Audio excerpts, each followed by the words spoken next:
Why I started writing longer posts to grow my following again. A few years back, I started posting on LinkedIn. At the time, I did not know what I was doing, and my posts were all over the place. I had really long posts with a lot of paragraphs, just walls of text, and I had short posts that just kind of talked about a few generic things that people would want to read about. At least that's what I thought. My longer posts never did well. The main reason was I didn't really know how to write longer posts, and every time somebody would look at the post, they would just get scared by the walls of text that I created and then just kind of move on. Also, the topics that I picked, which was around product management, weren't really interested to the audience that I had at the time.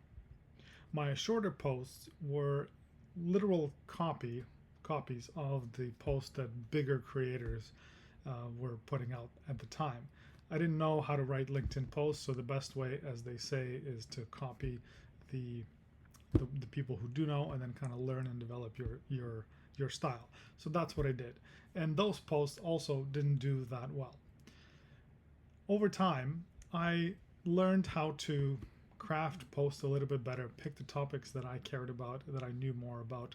I learned how to write hooks. I learned how to structure the post, and overall my audience started to grow. I started to get engagement on my posts, reposts, likes, and comments. But at the same time, all I was getting was just generic followers, generic following, generic audience, and it wasn't very specific. Part of the reason for this, of course, were the topics that I picked. The leadership posts drew pretty much anybody who was interested in leadership. Career posts drew a lot of people on LinkedIn because everybody is looking for career advice. Same with workplace, and same with self development and self improvement posts. But very few of those posts actually brought in what I really wanted to have, which was leads. And one of the reasons for that was because my posts weren't very specific enough and they were too short. When a post is too short and very easy to scan, people scan and then forget. Imagine you're scrolling through LinkedIn and you're looking at posts and you see something that catches your attention. It has a nice hook, it has a good graphic. You become interested. You click on more and then you see a listicle of things of 10 steps on how to do this and how to do that or whatever it is. Immediately you kind of scan through the first couple of headings. You maybe like it, maybe you get an emotional reaction to saying, oh, this is a good post, and then you instinctively click like. You don't actually get into reading the post. You don't actually take the time to understand what the post is all about or whether the post is actually useful for you. So you move on to the next post and then off you go. That's how most of social media, especially short form social media, works. People kind of scroll, they get the initial hit from the hook, what they like it or not, and most of the time they'll just engage based on the hook itself, on the idea of the post. While that's good enough for engagement for the social media platform to keep people on the platform, it's not very good for you to actually bring in the leads, to find business, to build out your company. And the main reason is that people don't actually pay attention to who you are. They don't really pay attention to what you're all about, and they don't really care about you or your content.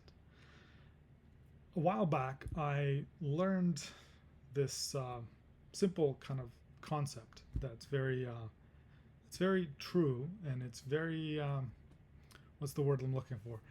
It's very on point. People buy from people they know. So familiarity breeds business, right? How do you become familiar with someone? Well, one, you get to know them, you meet them first, you find out who they are, you learn a little bit about them, and then continually over a period of time, you meet with that person, you have lunch, dinner, you go out, do things with them. Maybe you work with that person, you have a coffee, you interact, you talk, you get to know them. As you keep doing that, you're creating this familiarity bond with that person. And eventually, when you need something from that person or that person is offering something to you, you're more likely to say yes because that person has been around you and that you know that person. The same thing goes in business. And the interesting bit about the business part of this is the actual content part, or even the ad part of the business, the advertising part of the business. Familiarity breeds trust, creates trust, and then people who trust you, they buy from you. So if you take that concept and then you expand into the content that people are familiar with creates trust, and once you create trust, people buy based on that content. So how do I create content that creates familiarity and then therefore builds trust? And the secret is just how long your content is. It has to be engaging, of course, but the length of the content matters more in the grander scheme of things than the short content. Because if you have an engaging content but it's very short versus an engaging content that's very long, the engaging content that's very long, that attracts the right audience, that helps them solve a problem and then kind of takes their time, they pay you with their time by reading your content, by consuming your content. They build more familiarity with you than they build then with the shorter content. So the reason why I started putting longer content out there and working on and becoming more engaging in how I write and in how I speak was because of this principle. There was a long time ago, there was a study done where a company was posting an ad, writing an ad. They were running two ads at the same time. One was a long form ad and one was a short form ad. It was done in a magazine, in a paper magazine. The longer form ad outperformed the shorter form ad, and they wanted to figure out why that worked. And the reason why that worked was the longer form ad actually got people to read more, and the more they read, the more time they spent with that company, with that ad, with that company, the more familiar they became, the more likely they were to build trust, and then the more likely they were to buy. On a shorter form ad, where it was just a picture and just the headline and a little bit of a description, that ad was just kind of skimmed through and then moved on. Most people just kind of ignored it. So the longer form content, whether you're writing your content and giving it for free, or whether you're writing sales pages that are long, actually has an effect on whether people will buy from you or not. Remember, familiarity creates trust, and then trust creates customers.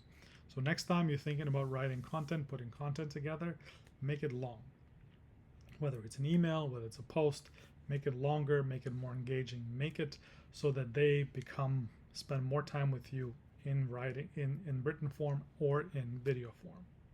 If you want to get your roadmap to 1,000 leads, the one that I used to bring in 3,000 leads over the last 3 months, the link will be in the description. Download it, take a look. It's got a step-by-step roadmap all the way from the beginning, what you need to do to the end, how do you convert them into clients. All right, I'll see you next time.